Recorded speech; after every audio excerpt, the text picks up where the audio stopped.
Expo in the City, c'est tous les samedis avec vous, Fleur Baudon. Bonjour. Fleur. Bonjour. Expo in the City, comme votre magazine, on va jeter un coup d'œil à la une et vous nous proposez 40 expositions à absolument voir en 2017.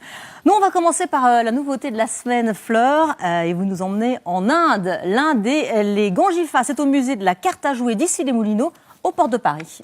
Oui, alors une petite définition s'impose. Les Gangifas, ce sont les cartes à jouer traditionnelles d'Inde qui remontent, dont l'origine remonte au XVIe siècle. Et jamais, écoutez, jamais ces cartes n'avaient encore été exposées en France. C'est une première et une magnifique découverte. Alors, voyez un petit peu déjà la scénographie. Quand on arrive, on a l'impression qu'on est plongé dans un palais indien, en voyage directement. On est vraiment confronté entre ces cartes et puis des œuvres d'art venues des musées du monde entier.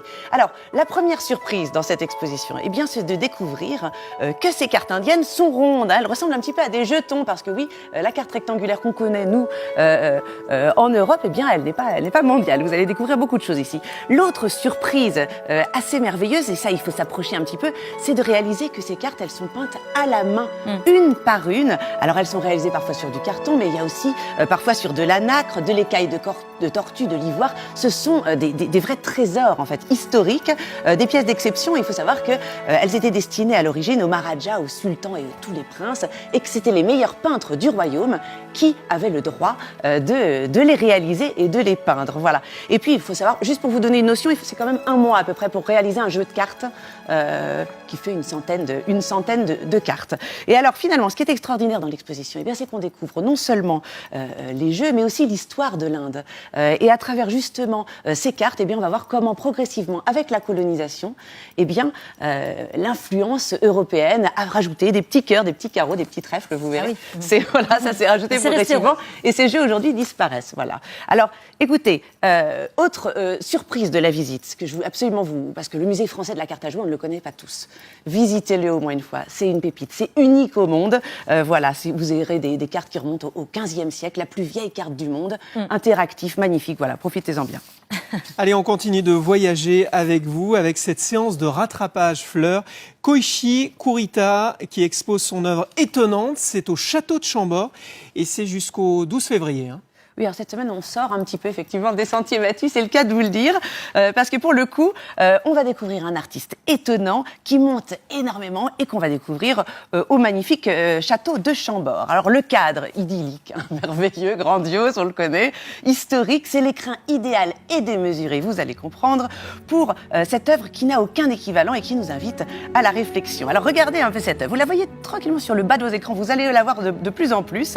C'est une sorte de tapis immense, composé alors il fait quand même 12 mètres de long, il est composé de formes géométriques, 1000 carrés exactement, plein de couleurs. Alors évidemment, on est là dans cette immense chapelle royale, on a envie de s'approcher, on s'approche de ces carrés au sol, et là écoutez, on va découvrir que cette œuvre énigmatique, ce sont en fait des petits échantillons de terre, de toutes les couleurs, pas n'importe lesquels, parce qu'ils ont été prélevés ici, autour justement des terres de Loire, et l'artiste, eh bien, il les épure, il les nettoie, il les purifie jusqu'à nous les montrer. Alors c'est fascinant parce que c'est une espèce de grande mosaïque de toutes les couleurs. Alors vous en voyez, certaines sont jaunes, mais il y en a aussi qui sont, vous voyez, un petit peu violettes, d'autres, c'est assez étonnant. On peut se poser longtemps la question comment il fait pour obtenir ces couleurs.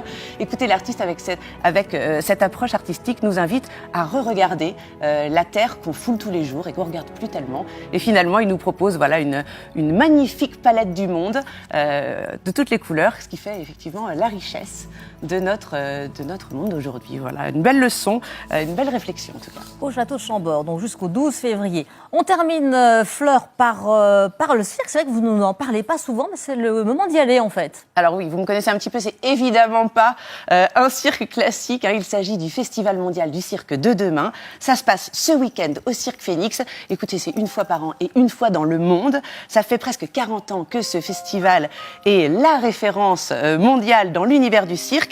Et autant vous dire qu'il va falloir ouvrir très grands vos yeux parce que vous allez voir ici des choses que vous n'avez jamais vues. On oublie tout ce qu'on connaît sur le cirque. On oublie les dompteurs, les animaux. C'est le cirque de demain. C'est un cirque révolutionnaire, c'est un cirque de jeunes.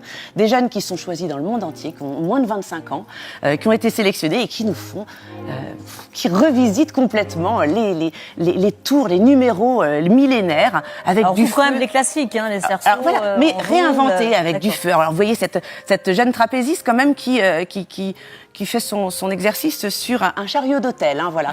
Donc il y a de la magie, du futur.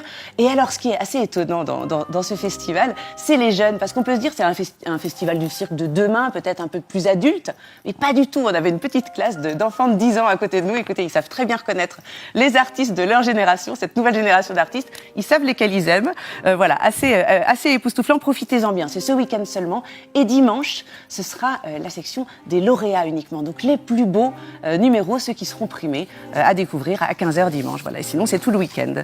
Merci beaucoup Fleur. Expo in the City, c'est à retrouver tous les week-ends dans la matinale LCI et bien évidemment en kiosque.